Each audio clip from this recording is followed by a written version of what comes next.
खुलुमबाय नोंथांमोनखौ बयखौ बरायबाय। दिनै 12 फेब्रुवारि 2023 बारायजाबो रबिबार।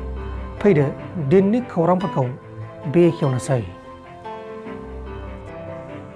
कामरुप मेट्र' जिल्लानि सिङाव थानाय सनापुर पुलिस पादानि सासे ASI पुलिस अफिसारा डिउटियाव थानाय समावनो ससियेल मिडियानि गेजेराव गाज्रि आखु देखायनाय मोनसे भिडिअ'आ भाइरेल जानायनि उनाव गावनि साख्रिनिफ्राय सासपेन्ड खालामजादों।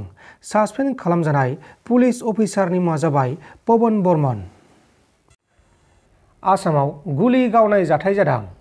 नगाव पेपार मिल जागिर'डआव गुलि गावनाय जाथाय जादों।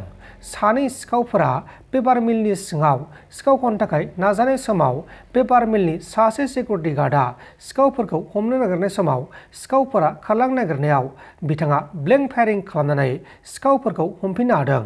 उनाव सिखावफोरखौ हमफिननो हानानै पुलिसनि आखायाव हरनाय जादों। हमजानाय सानै सिखावफोरनि मुङा जाबाय सुलेमान आली आरो महिबुर रहमान। गुवाहाटी नोगोरमानि बामुनि मैदाम ओनसोलनि रेल लामानि साखाथियाव गंसे दैखराव सासे सिनाय मोनै सुबुंनि गोथै स' बोखांनो हादों। गोथै सह'खौ लकेलनि मानसिफोरा गिबिसिन नुनो मोननानै पुलिसनो खौरां हरनायाव पुलिसआ जाथायसालियाव फैनानै जाथायनि सायाव नायबिजिरनाय जादों। नाथाय बे थैनाय सुबुङा सोरमोन, बबेनिमोन, मा मुंमोन, हारसिं थैखो ना सोरबासो बुथारखो बेखौ दासिमाव रोखा खालामथ'नाय जायाखै। बे समाव गोथै सह'खौ पस्टमर्टेम खालामगासिनो दङ। BTSनि बारग' गाहाय खुंगिरि हाग्रा मोलार बिथाङा एक्स MLA हितेश बसुमतारी बिथांनि हाथियार मोननायखौ प्रमद बर' बिथाङा पुलिसजों लोगो जानानै दोननाय हाथियार होननानै बुंनायखौ 15 साननि गेजेराव फोरमान होनो हायाब्लाथाय हाग्रा मोलार बिथांनि सायाव अदेबानि हेंथायै गोख्रों लिगेल एक्सन लानाय जागोन होननानै राजु नार्जारी बिथाङा खौरांगिरिफोरनि सिगाङाव फोरमायदों।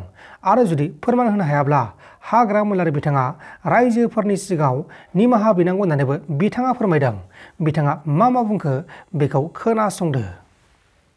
जे BPFनि आफादगिरि बिथां हाग्रामा महिलारिया गावनि जे BPFनि माखासे नेता कर्मिफोर जे हमजादों न'आवहाय सिलाइ दोननानै बा मोनसे गोदान आइजें दैग्रा आफाद बा अस्त्र हमग्रा आफाद दानो थांनायावहाय साथाम जे BPFनि मावथिफोर हमजादों बेखौहाय बिथाङा मैया बुंदों जे हितेश बसुमतारीनि न'आव जोंनि UPPLनि आफादगिरि अदेबानि जोंनि BTRनि जे गाहाय श्री प्रमद बर' बिथाङा बे सिलाइखौ दोनहैदों पुलिसजों लोगो नांनानै आरो पुलिसजों लोगो नांनानै बे सिलाइखौहाय बोखांनानै हितेश बसुमतारीखौ हमहोदों होननानै बिथाङा बुंदों। दा बियो जोबोद मिनिथाव आरो बियो मोनसे बेसलेस बाथ्रा, बेहा जेबो बिथा गैया। दा बिथांखौ जोङो चेलेन्ज खालामदों। बिथाङा 15 साननि गेजेराव बेखौ प्रुभ खालामनांगौ जे बे सिलाइखौहाय जोंनि मानगोनां प्रमद बर' बिथाङानो हितेश बसुमतारीनाव दोनहैदोंमोन होननानै। आरो बिथाङा जुदि बे जिनिसखौ प्रुभ खालामनो हायाब्ला जोङो बिथांनि एगेन्स्टै स्ट्रं माने आयेन बेबस्था जों लानाय जागोन, लिगेल एक्सन जों लानाय जागोन, डिफेमेसन जों बिथांनि एगेन्स्टै केस होनाय जागोन। लोगोसेयै बिथाङा बेखौ मिथिखानाया मोजां जे एम्बु जावनो थांनायाव जाहाथे जिबौआ नुजाथिया, नङा होमबा?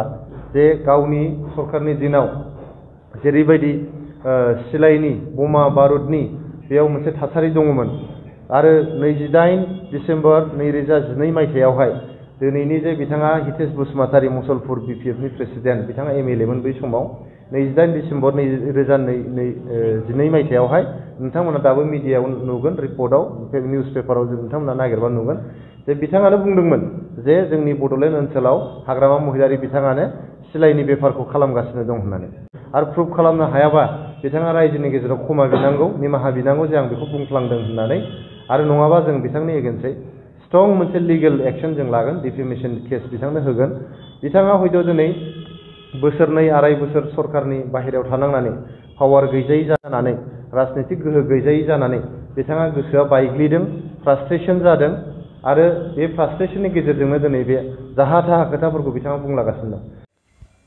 मोनसे सोमोनांथाव जाथाय इन्दराव सासे 2-3 बोसोर बैसोनि सेंग्राया सासे सिख्लाखौ जुलि खालामनो थाखाय प्रप'ज हरनायखौ जुलिनि प्रप'जेलखौ नाजावैनि थाखाय सिख्लाखौ पिस्तल देखायनानै सिगिदोंमोन।